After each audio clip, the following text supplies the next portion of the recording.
So at Native Scientist, we focus on connecting children and scientists across Europe to promote science literacy and reduce inequalities, and to tell you the story on how we identified our target audience and how we engage with this audience.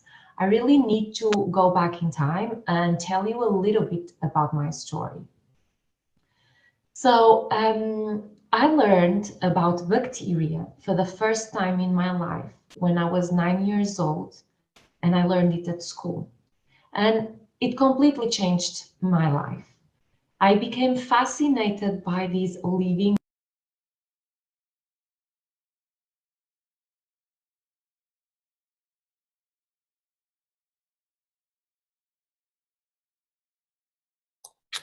I'm sorry, Joanna. I think there we go. We can hear you again now. Okay. Um, So I learned about this bacteria when I was 9 at school, and this completely changed my life because I became fascinated about these living organisms that we cannot see. And I knew since that age that I wanted to become a scientist to study bacteria. But this was a problem because I come from a rural place in the north of Portugal, in the middle of green mountains by the river, very peaceful place, very far away from science and even from higher education. So when I was 9 years old and I was telling the people around me that I wanted to become a scientist, the reaction I was getting from people were the weird look, the frown face, the comment, "You're crazy. Why do you want to be a scientist? Don't do that. Go be something else." But I was stubborn and I didn't listen. So I did become a scientist. And when I felt for the first time as a scientist, and this happened when I was doing my PhD at Imperial College London, I really felt an urge to go to schools and talk to children about my work, in the hope that by doing so, I would break the barrier of low access to science that I felt as a child. When we started doing this, we actually realized that in schools, this barrier of accessing science was not of the same size for everyone. It was bigger for some children. And some of these children were ethnic minority and migrant children. According to reports from EU and the United Nations, migrant children are actually twice as likely to underachieve in science than their non-migrant peers. And I was a Portuguese scientist in London, and I also knew other Portuguese scientists in London. So we were there, having this information at hand, knowing that there were kids born to Portuguese parents going to London schools that were facing this underachievement and this education inequality. And we felt really strongly about that. They were kids like us with a same cultural background. Of course, that lots of things account for this educational inequality. It's a very complex topic. And we therefore focused in accessing these children and providing them with the opportunity to feel inspired, to get to know a little bit about science, and to have an experience where they had a strong sense of belonging. So we started to design and implement this science education outreach program targeting specifically ethnic minority and migrant children. And we were bringing together small teams of 4 or 5 scientists, take them to the schools to talk about their work in their mother tongue, which was the heritage language of the children. And the idea here was to create a dynamic, interactive, informal setting where small groups of children, 3, 4, sometimes 5 children, could interact in a very close way with a lot of proximity with the scientists, and feel that I can be a scientist if I want to, feel that people like them can be scientists, and also understand that the language that they speak at home with their parents, their heritage language, it can also be a language of science. So in this image, you can see two scientists talking with the children. The children are leaning forward. They want to discover, touch, experiment the materials that the scientist brought. And the workshops usually last 90 minutes and, and are based on the fact that the scientists go to the school. It runs in a speed dating format, so we bring 4 or 5 scientists into a single workshop, and this means that every kid gets to know 4 or 5 scientists and interact with all of them. Of course, during the pandemic, we adapted this in-person format to the online format, and we had very good and positive results on the effectiveness. Despite this speed dating format, which is a core characteristic of the workshops, the workshops are also a little bit of a science tapas, where kids get to taste different fields of science in one single workshop, because we bring together these 4 or 5 different scientists from different fields. So sometimes it gets really, really multidisciplinary. Because we are bringing together children and scientists that share a common background, it's easier for children to feel that science is a viable option for them, and for them to see and feel science as meaningful to them. They learn about the different scientific concepts, and they realize that speaking more than one language and having this multicultural identity is something to feel proud of. They also are able to explore the language component, because when you speak a heritage language at home with your parents, you usually speak the language in the context of go brush your teeth, go put your toys away, go make your bed. You don't use scientific terms like brain, stomach, or cells, or protein. So it's also a really a journey in terms of vocabulary for them. This program is called the Native Schools Program.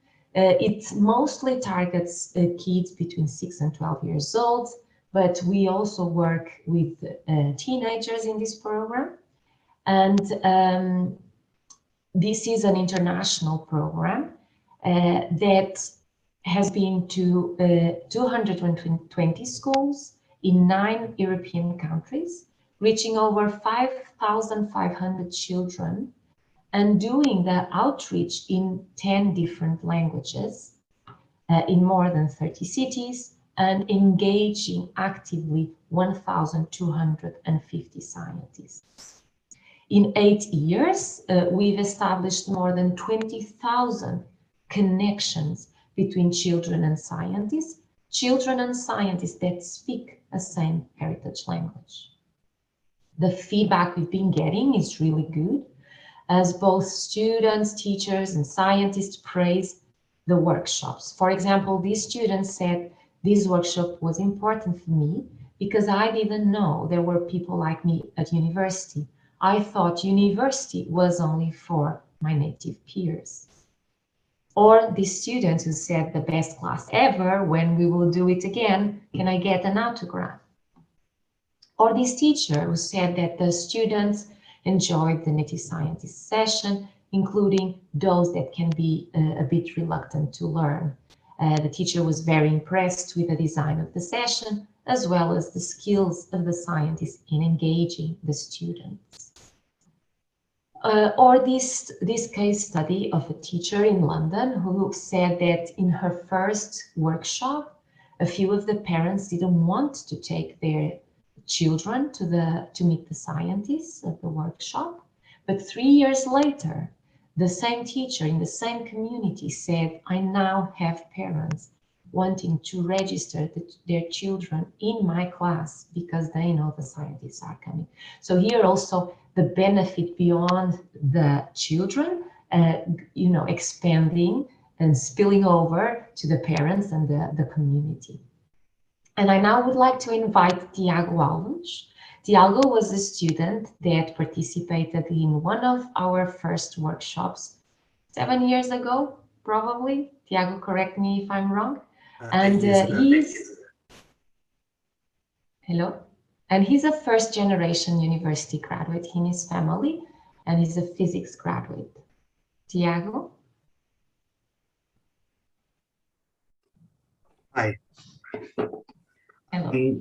So to kind of get to know a bit of my story, I need to kind of go into a bit more of my background. So both my parents were born in Portugal. They moved here in about 1992, and I was born here. And so I was attending English school like normal, but after school I would also attend Portuguese school, and this was the first experience I properly had with native scientists. So at the time, a group of scientists, all of them Portuguese, came and explained their situation and what they were working on at the time. And this was a time I was about 15 years old, didn't quite know what I wanted to do, and listening to the experience of the various different scientists and all their projects kind of gave me an insight into what science research was actually about. All of the science research up until that moment that I come in contact with was all about research papers. And obviously at that time, I didn't quite understand what was going on. And I guess the other important aspect that I saw that there was a massive difference between the science we were being taught at schools and the science of research, and how within schools, it almost felt like a very granular and approach to science in a very formulaic way. So it was all about formulas, about passing tests, but not quite much the curiosity and the excitement that science researchers experience on a day-to-day basis about trying to find new things.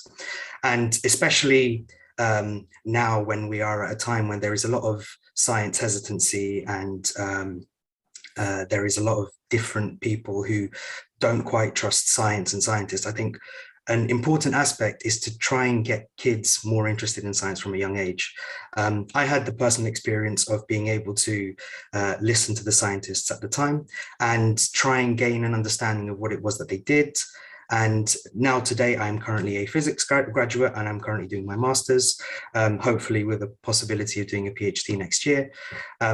Obviously, it's not quite biology, it's not quite what everyone else here is currently doing, but it opened my eyes to a new possibility. Now, again, it was quite difficult for me as a student growing up within the English education system, only learning English from about the age of 4 when I started school and only speaking Portuguese at school.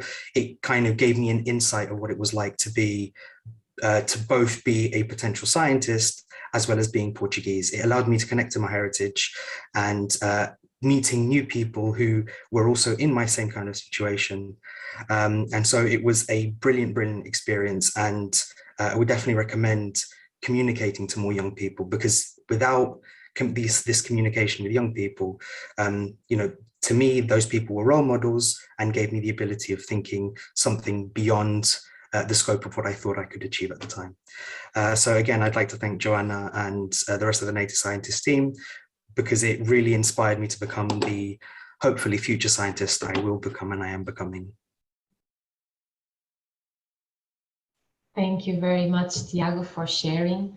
And yes, hearing you now, I'm just thinking of actually how important it is, to show the human side of science and the people behind the scenes, not just the formulas and the need to pass exams.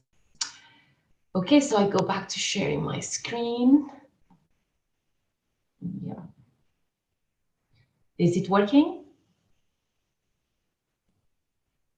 Yep, Joanna, that's working. Yeah, cool.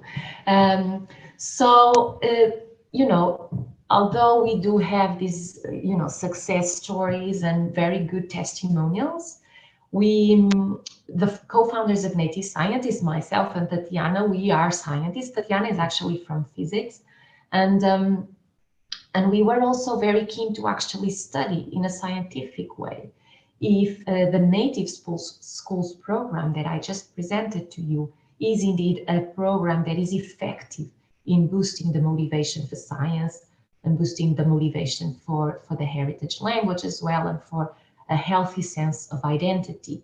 So we collaborated with social scientists and linguists from the Tübingen University in Germany and Lancaster University in the UK to do a randomized control trial and study if the workshops that we do are indeed effective. And the results show that they are. So it's very positive for us. And they also concluded that actually our workshops are a new concept of, like they did a literature review and search, that they are a new concept that we could describe as a STEM plus language workshops, if we're coming from the science communication field, or if we're coming from the education field.